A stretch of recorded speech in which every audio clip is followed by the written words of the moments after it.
Həm görünüşü, həm dadıyla göz oxşayan Sezar salatı hazırladım. Əminəm ki, siz də hazırlasaz çox bəyənəcəksiniz. Videonu bəyənib yaddaşa verməyi unutmayın. Keçək hazırlanma qaydasına. Hazırlayacağımız qabın içərisinə qəlbi yerləşdirib içərisinə Sezar sosundan əlavə edirik və üzərinə yuyub doğradığımız kəhları əlavə edirik. Siz bunu iceberg kələmlə də əvəz edə bilərsiniz. Və üzərindən yenidən Sezar sosu əlavə edib üzərindən qızartdığım toyuq filesini də əlavə edirəm.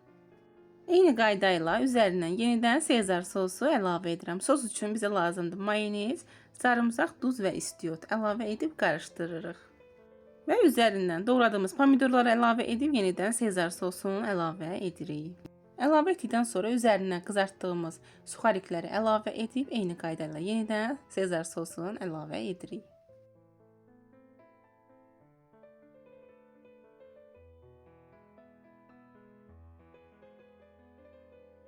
Və ən sonda yenidən kəhları əlavə edib üzərinə yenidən Sezar sosu əlavə edib üzərinə rənddən keçirdiyimiz pendir əlavə edirik.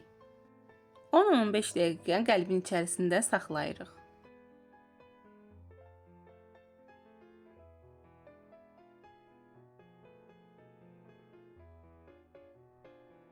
Həm görünüş, həm dadıyla göz oxşayan Sezar salatımız artıq hazırdır. Əminəm ki, siz də hazırlasaz çox bəyənəcəksiniz. Özəlliklə də bayram süfrələriniz üçün hazırlayıb nuş edə bilərsiniz. Hazırlayan hər kəsə nuş olsun. Hələlik.